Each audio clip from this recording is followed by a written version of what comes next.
ये कहानी है साल 1999 की, जब वर्ल्ड कप शुरू होने के कुछ दिन पहले ही भारत और पाकिस्तान के बीच कारगिल की जंग छिड़ जाती है। और इसी जंग के दौरान जहां भारतीय सेना कारगिल के मैदान में पाकिस्तान से जंग लड़ रही थी, तो वहीं भारतीय क्रिकेट टीम को भी एक जंग लड़नी थी। और ये जंग युद्ध के मैदान में नहीं बल्कि क्रिकेट के मैदान में पाकिस्तानियों से लड़नी थी। मैच शुरू होने के पहले ही पाकिस्तानी खिलाड़ियों ने भारतीय टीम के खिलाड़ियों का हौसला तोड़ने के लिए मुकाबला शुरू होने से कुछ दिन पहले ही जबानी जंग शुरू कर दी। पाकिस्तान के फेमस खिलाड़ी जावेद मियांदाद ने एक बयान जारी करते हुए कहा कि भारतीय फौज और भारतीय टीम के खिलाड़ी दोनों बुज़दिल हैं। वर्ल्ड कप में हिंदुस्तान के खिलाड़ी पाकिस्तान के खिलाड़ियों से डरकर मैदान छोड़कर भागेंगे, क्योंकि वर्ल्ड कप और कारगिल दोनों पाकिस्तान का है और पाकिस्तानी से लेकर रहेंगे। इस बयानबाजी में पाकिस्तानी टीम की तरफ से सबसे आगे था पाकिस्तानी टीम का खतरनाक तेज गेंदबाज वकार यूनुस। वकार यूनुस ने सचिन तेंदुलकर को खुली धमकी दी थी।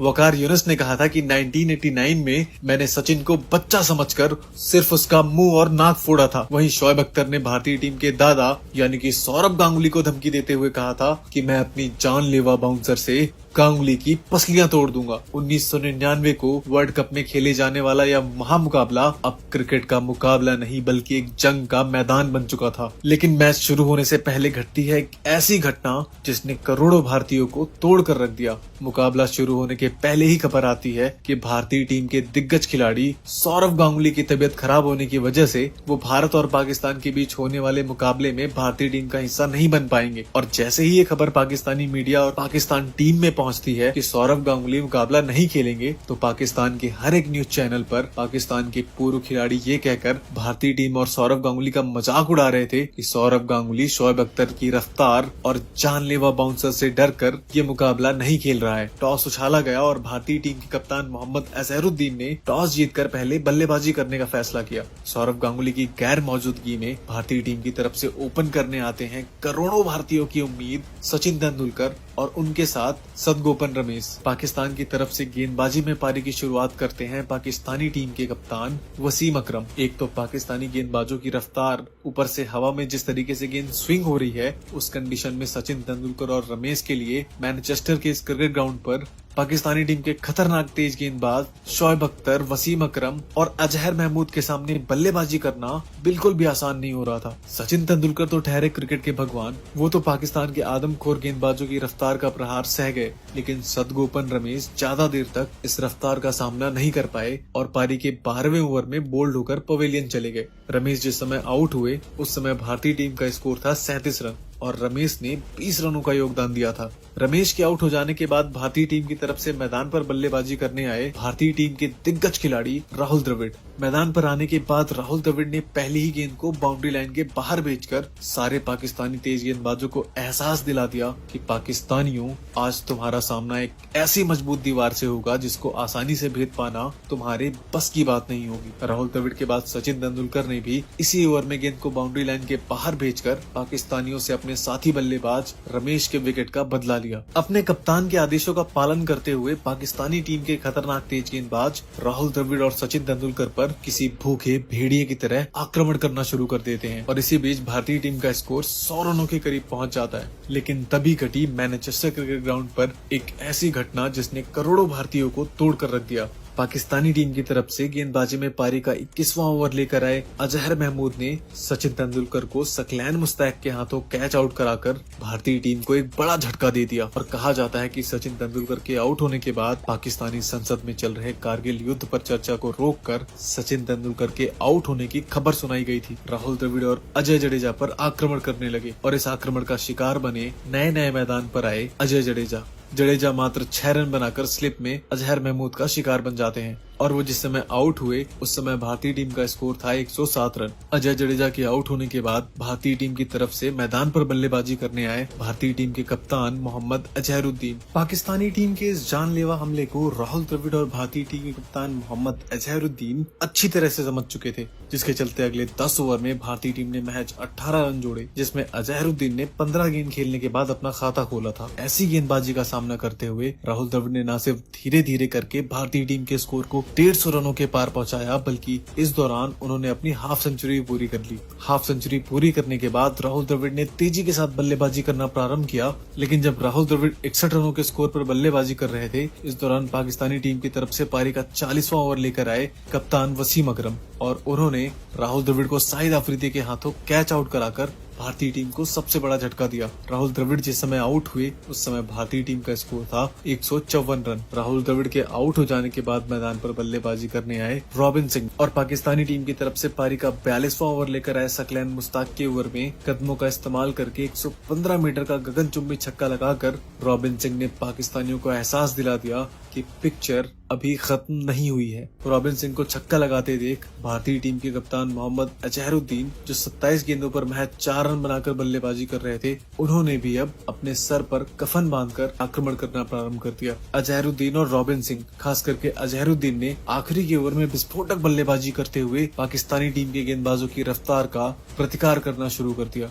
इस दौरान क्या वसीम अकरम, क्या शोएब अख्तर, जो भी गेंदबाजी के लिए आता, उस पर अजहरुद्दीन और रॉबिन सिंह भूखे शेर की तरह टूट पड़ते। दोनों बल्लेबाजों ने ताबड़तोड़ बल्लेबाजी करते हुए आखिरी की 36 गेंदों में 63 रनों की पार्टनरशिप करके भारतीय टीम के स्कोर को 200 रनों के पार पहुंचा दिया। पारी के 48वें ओवर में अजहरुद्दीन 59 रन बनाकर वसीम अकरम की गेंद पर आउट होकर पवेलियन चले गए। अजहरुद्दीन के आउट हो जाने के बाद मैदान पर बल्लेबाजी करने आए नयन मोंगिया और रॉबिन सिंह ने 50 ओवर की समाप्ति तक भारतीय टीम के स्कोर को 227 रनों तक पहुंचा दिया। जिस भारतीय टीम का स्कोर 43 ओवर की समाप्ति पर 150 रन था, 227 रनों तक पहुंच चुका था। भारतीय टीम के 227 रनों के स्कोर को देखकर पूरे देश में मातम छा गया। पाकिस्तानी टीम की तरफ से 228 रनों के टारगेट को चेस करने के लिए शाहिद अफरीदी और सईद अनवर मैदान पर आते हैं, तो वहीं भारतीय टीम की तरफ से पारी का पहला ओवर लेकर आए वेंकटेश प्रसाद और वेंकटेश प्रसाद की पहली और दूसरी गेंद पर सईद अनवर ने लगातार 2 खूबसूरत चौके लगाकर पाकिस्तान को बेहतरीन शुरुआत दिलाई। सईद अनवर और शाहिद अफरीदी दोनों पाकिस्तानी बल्लेबाजों ने पाकिस्तान को विस्फोटक शुरुआत दिला दी थी और 2 ही ओवर में पाकिस्तान के स्कोर को 19 रनों तक पहुंचा दिया। लेकिन भारतीय टीम की तरफ से पारी का तीसरा ओवर लेकर आए वेंकटेश प्रसाद ने अपने ओवर की तीसरी गेंद पर पाकिस्तान के विस्फोटक बल्लेबाज शाहिद अफरीदी को अनिल कुंबले के हाथों कैच आउट करवाकर भारतीय टीम को पहली सफलता दिलवाई। पाकिस्तान की तरफ से बल्लेबाजी करने आए एजाज अहमद, जवागल श्रीनाथ के ओवर की पहली गेंद का सामना किया और पहली गेंद को ही बाउंड्री लाइन के बाहर भेजकर एजाज ने अपनी पारी का विस्फोटक आगाज कर दिया। तीसरे ही ओवर में विकेट गिर जाने के बाद भी महज 5 ही ओवर में पाकिस्तानी टीम का स्कोर 40 रनों के करीब जा पहुंचा। सईद अनवर के इस विस्फोटक प्रहार से भारतीय टीम के खेमे में हाहाकार मच गया। जवागल श्रीनाथ ने पारी के 7वें ओवर में अपनी पहली ही गेंद पर एजाज अहमद को कप्तान अजहरुद्दीन के हाथों स्लिप में कैच करवाकर करोड़ों हिंदुस्तानी फैंस के मुरझाए हुए चेहरे पर खुशी लाने का काम किया। एजाज अहमद के आउट हो जाने के बाद पाकिस्तान की तरफ से मैदान पर बल्लेबाजी करने आए सलीम मलिक। भारतीय टीम की तरफ से गेंदबाजी लेकर आए वेंकटेश प्रसाद ने सलीम मलिक को LBW आउट करके पाकिस्तान को तीसरा झटका दिया। सलीम मलिक के आउट होने के बाद पाकिस्तान की तरफ से मैदान पर बल्लेबाजी करने आया इंजमाम उल हक, लेकिन पाकिस्तान के 3 बड़े विकेट गिर जाने के बाद भी भारतीय क्रिकेट फैंस और भारतीय टीम के कप्तान मोहम्मद अजहरुद्दीन और भारतीय टीम के खिलाड़ियों के चेहरे पर अभी भी चिंता की रेखाएं साफ साफ दिख रही थी। आदमखोर बल्लेबाजों पर अंकुश लगाने का काम किया एक बार फिर से भारतीय टीम के संकट मोचक वेंकटेश प्रसाद ने। भारतीय टीम की तरफ से पारी का 16वां ओवर लेकर आए वेंकटेश प्रसाद की गेंद पर गेंद अनवर के बैट का बाहरी किनारा लेते हुए स्लिप में जा पहुंची और पाकिस्तानी टीम के ऐसे खतरनाक बल्लेबाज को पवेलियन का रास्ता दिखा दिया। सईद अनवर के आउट होने के बाद मैदान पर बल्लेबाजी करने आए अजहर महमूद, लेकिन अजहर महमूद मैदान पर आए ही थे कि इसी बीच भारतीय टीम की तरफ से गेंदबाजी लेकर आए अनिल कुंबले और अनिल कुंबले ने अजहर महमूद को विकेट कीपर के हाथों कैच आउट कराकर पाकिस्तान को 78 रनों के निजी स्कोर पर 5वां झटका दे दिया। और जो लोग भारतीय टीम की गेंदबाजी को कमजोर बता रहे थे, उन लोगों के मुंह पर पोतने का काम किया भारतीय टीम के जांबाज गेंदबाजों ने। मैदान पर बल्लेबाजी करने आए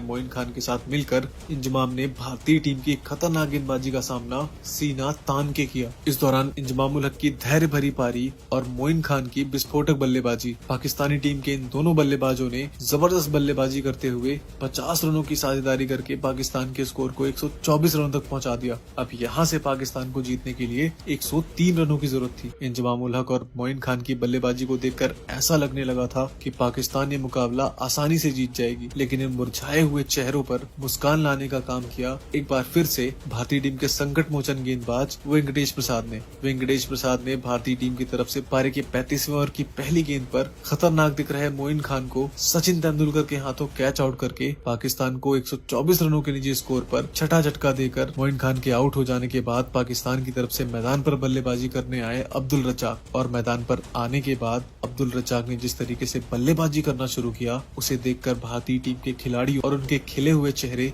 एक बार फिर से मुरझाने लगे। इसी बीच एक बार फिर से भारतीय टीम की तरफ से पारी का 40वां ओवर लेकर आए जवागल श्रीनाथ ने अब्दुल रज्जाक को बोल्ड करके भारतीय टीम को एक और बड़ी सफलता दिलवा दी। अब्दुल रज्जाक जिस समय आउट हुए उस समय पाकिस्तान का स्कोर 146 रन था। मैदान पर पाकिस्तान की तरफ से बल्लेबाजी करने आए पाकिस्तान के कप्तान वसीम अकरम के मैदान पर आने के बाद इंजमाम उल हक ने अकरम के साथ मिलकर 35 रनों की पार्टनरशिप करके पाकिस्तान के स्कोर को 180 रनों के करीब पहुंचा दिया। लेकिन इसी बीच भारतीय टीम की तरफ से एक बार फिर से पारी का 43वां ओवर लेकर आए वेंकटेश प्रसाद ने अपने इस ओवर की पहली ही गेंद पर इंजमाम उल हक को LBW आउट करके भारतीय टीम की जीत की राह के सबसे बड़े रोड़े को पवेलियन का रास्ता दिखाकर करोड़ों भारतीयों के चेहरों पर मुस्कान ला दी। इंजमाम उल हक के आउट होने के बाद पाकिस्तान की तरफ से मैदान पर बल्लेबाजी करने आए सकलैन मुश्ताक, लेकिन भारतीय टीम की तरफ से पारी का 45वां ओवर लेकर आए अनिल कुंबले ने LBW आउट करके पवेलियन का रास्ता दिखा दिया। सकलैन मुश्ताक के आउट हो जाने के बाद मैदान पर बल्लेबाजी करने आया शोएब अख्तर। पाकिस्तान की आखिरी जोड़ी मैदान पर थी और पाकिस्तान को यह मुकाबला जीतने के लिए 47 रनों की जरूरत थी। भारतीय टीम की तरफ से पारी का 46वां ओवर लेकर आए वेंकटेश प्रसाद और वेंकटेश की तीसरी गेंद को वसीम अकरम बाउंड्री लाइन के बाहर भेजना चाहता था, लेकिन गेंद बैट का बाहरी किनारा लेते हुए अनिल कुंबले के हाथों में जा समाई और एक क्षण के लिए मैनचेस्टर का ये ग्राउंड शांत हो गया। और उसके बाद फिर भारत माता की जय के साथ मैनचेस्टर क्रिकेट ग्राउंड पर एक ऐसा शोर उठा कि पाकिस्तानी दर्शक और पाकिस्तानी खिलाड़ियों में भगदड़ सी मच गई।